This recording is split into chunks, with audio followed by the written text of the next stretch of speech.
Hi guys, आज मैं sex life season 1 का 8th पार्ट एक्सप्लेन करने वाली हूँ। इसके सभी पिछले पार्ट्स मेरे चैनल पर अवेलेबल हैं। अगर आप चाहते हैं तो आप उनको जाकर वहाँ पर देख सकते हैं।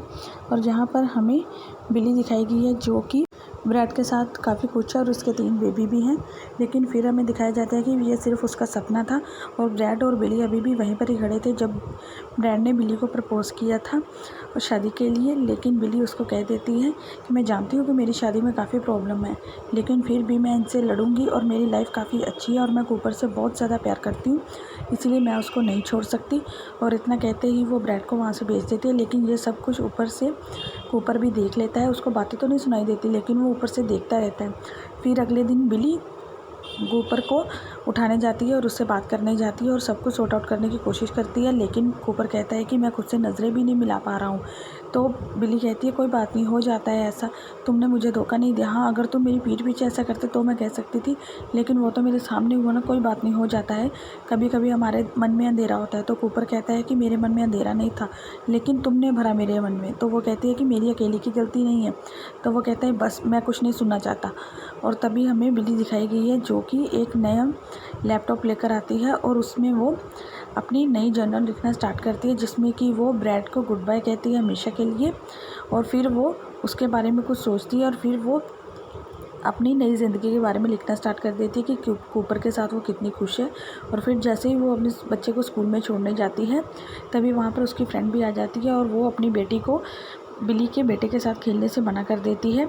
और तभी हमें कूपर दिखाया गया है जिसको कि उसका दोस्त ही ब्लैकमेल कर रहा था कि अगर तुमने मेरी प्रोजेक्ट को फाइनल नहीं किया तो मैं एचआर को जाकर सब कुछ बता दूंगा।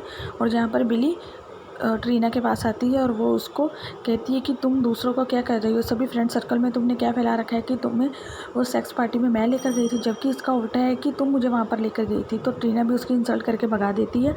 और तभी फ्रेंचेस्का के पास ऊपर आता है और वो उसको सारी बात बता देता है कि मैंने ही उसको मारा था।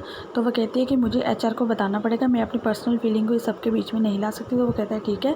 फिर हमें कूपर ब्रैड के घर में दिखाया गया है और वो उसके घर में जाकर जैसे ही देखता है उसको वो सब कुछ याद आने लगता है जो कि उसने बिली के जर्नल में पढ़ा था कि वो कैसे कैसे कहाँ पर क्या क्या किया करते थे।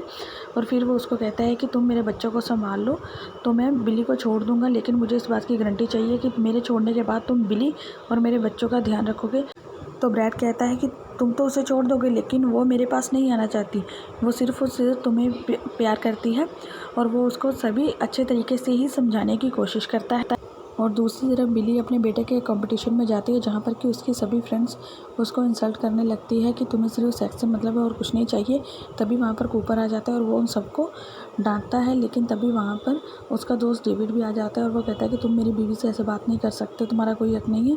तो कूपर उसको भी समझाने की कोशिश करता है और वो कहता है कि मैंने अपनी बीवी के साथ गलत किया है और मैं इसके लिए उससे माफ़ी मांगने को तैयार हूँ, लेकिन हमारा रिश्ता तुम लोगों के रिश्ते जैसा नहीं है जो कि बाहर अपनी खुशियाँ ढूंढते हैं।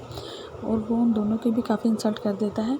फिर बिली और कूपर आपस में बैठ जाते हैं और वो आपस में सब कुछ सॉर्ट आउट करने का ट्राई करते हैं। और वो सोचते हैं कि हम आगे से अपने आप खुद में कोई सीक्रेट भी नहीं रखेंगे एक दूसरे से और सब कुछ शेयर करेंगे। और तभी हमें बिली दिखाई गई है जो कि अपनी ग्रेजुएशन कंप्लीट करने के लिए फिर से फॉर्म को फिल करती है और एडमिशन ले लेती है कॉलेज में जहाँ पर साशा पढ़ाती है, और जिसमें कि कूपर भी उसका काफ़ी ज़्यादा साथ देता है। और साशा भी उसको देखकर काफ़ी खुश थी और धीरे धीरे बिली की फ्रेंड्स भी उसके साथ अच्छे से पेश आने लगी थी। और तभी डेविड भी कूपर के पास आता है और वो उसको कहता है कि मैंने अपनी कंप्लेंट वापस ले ली है, अब तुम्हारे ऊपर कोई केस नहीं होगा, तुम्हारी पोस्ट को भी कोई ख़तरा नहीं है। फिर बिली और कूपर साशा के एक बुक एग्जीबिशन में जाते हैं जो कि उसने नई नॉवल को लॉन्च करने वाली है। तभी वहाँ पर वो स्पीच देती है कि मेरी ये बुक लेडीज़ के ऊपर है कि क्या हमें क्या क्या सहना पड़ता है, कैसे हम अपने पति की इच्छा को पूरा करने के लिए अपने खुद के अंदर से मार लेते हैं और क्या क्या नहीं हम करते हैं, सब कुछ सेक्रीफाइस करते हैं और ख़ुद को इतना नीचे गिरा लेते हैं। और ये सभी बातें बिली के दिमाग के अंदर घर कर जाती हैं। और तभी हमें बिली फिर से अपने बेटे के स्कूल में दिखाई गई है, जहाँ पर कि ट्रीना उसकी इंसल्ट करती है और कहती है कि तुम्हारे पति से इंस्पायर होकर मेरे पति ने भी मुझे उन पार्टीज़ में लेकर जाना बंद कर दिया है। आई होप कि तुम खुश होगी, लेकिन मैं इस बात से खुश नहीं हूँ। कॉन्ग्रेचुलेशन तुम्हें तुम्हारी खुशी के लिए, लेकिन मैं बिल्कुल भी नहीं हूँ। और ये सारी बातें भी बिली के दिमाग में घर कर जाती हैं और फिर से उसको ब्रैड की ज़्यादा याद आने लगती है। तभी हमें कुछ देर बाद बिली सड़क पर भागती हुई दिखाई गई है और कूपर अपने मोबाइल में देख रहा था। और फिर हमें पता चलता है कि वो साशा की लोकेशन को ट्रेस कर रहा था कि वो कहाँ पर जा रही है, और वो सीधे पहुंचती है ब्रैड के घर में। और ये बात कूपर को भी पता चल जाती है। और फिर वो फ्रेंचेस्का को कॉल करता है तो वो कहती है तुम ठीक हो? तो वो कहता है नहीं, पता नहीं। और यहाँ पर हमें बिल्ली दिखाई गई है जो कि सीधे पहुंचती है ब्रैड के घर में, और वो उसको कहती है कि मैं अपने पति को नहीं छोड़ सकती, ना मैं अपने परिवार को, लेकिन मुझे प्यार चाहिए और अभी चाहिए। और यहीं पर सीज़न 1 ख़त्म हो जाता है। जैसे ही इसका सीज़न 2 आएगा मैं आपके लिए अपलोड करूँ।